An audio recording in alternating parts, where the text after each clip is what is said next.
चली आज एगो कर्ण के कथा सुनावतनी। बहुत दानी रहलन कर्ण, उनके कथा सुनावतनी। कथा अच्छा लगे तो लाइक करम, चैनल के सब्सक्राइब करम। एगो कर्ण रहलन तो बहुत दानी रहलन। माने केहू उनका दुआर पर जा चाहे केहू उनका से कुछ मांगे तो बिना माने देले उनकरा के लौटावस मत।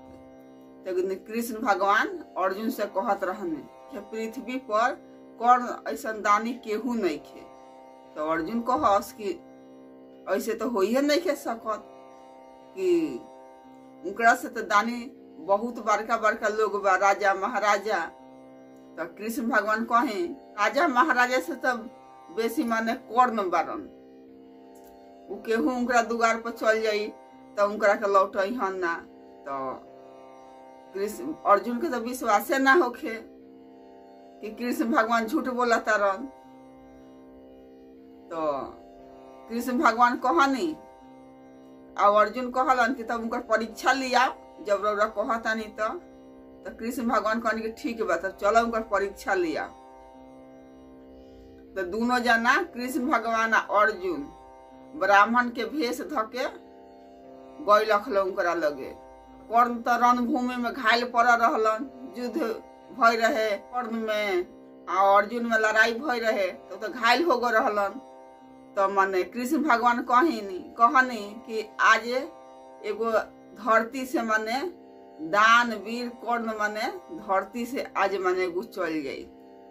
तो अर्जुन के सुन के तो बड़ा दुख लागल कि माने कृष्ण भगवान ऐसा कहता नहीं कि माने वो बहुत दानी बारन। अर्जुन कहलन कि चली भगवान उनकर परीक्षा लहल जाओ। दोनों जना ब्राह्मण के भेष धैलख लो आ कर्ण के लगे गैलख लो। कहलख लो कि माने हमरा लड़की के शादी करे के बा, हमरा के कुछ दान दो। तो कर्ण कहलन हे ब्राह्मण देवता, हमरा लगे तो कुछ नहीं खे, हम तो बड़ा घायल पड़ल बानी, हम तो कुछ देह नहीं खी सकत। तो ब्राह्मण देवता के भेष में कृष्ण भगवान जी रहनी।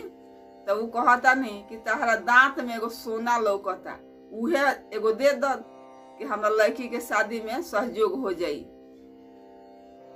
तो चलहू ना सकत रहलन। तो कहलन कर्ण कि हमरा के तने ईटा उठा के दे दी कि हम तूर के दे दी। तो ब्राह्मण के भेष जब कृष्ण भगवान रहनी तो कहता नहीं कि ना ऐसा काम हमरा से ना होई, इतना ही पाप काम ना हो कि हम तारा के ईटा दी तो तू तूर के हमरा के देब।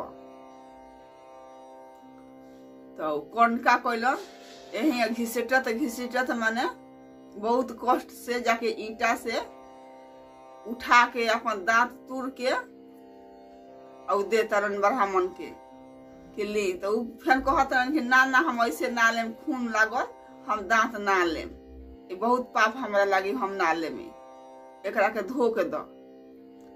फिर तो कर्ण कहता कि हम धोई अब कैसे। तो ओकरा याद पड़ल तो एके हाथे बाण खींच के आ मरलख माने धरती में। तो माने धरती में से गंगा माता निकल गईली और पनिया से धो के आ दे देलक। तो वही जा कृष्ण भगवान प्रगट हो गईनी कि हम तहार परीक्षा ले आई रहनी हाँ कि माने तहार अभी दान वीरता बा कि अब खत्म हो गईल बा। तहार माने दान के कारण पूरा संसार में तहार नाम अमर रही।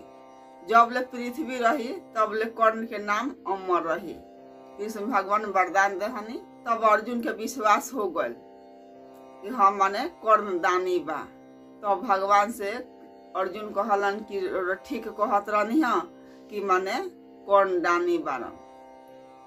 तो यही से कर्ण के नाम कहीं संसार में लेहल जाला दानवीर कर्ण। कथा अच्छा लगे तो लाइक करम, चैनल के सब्सक्राइब करम।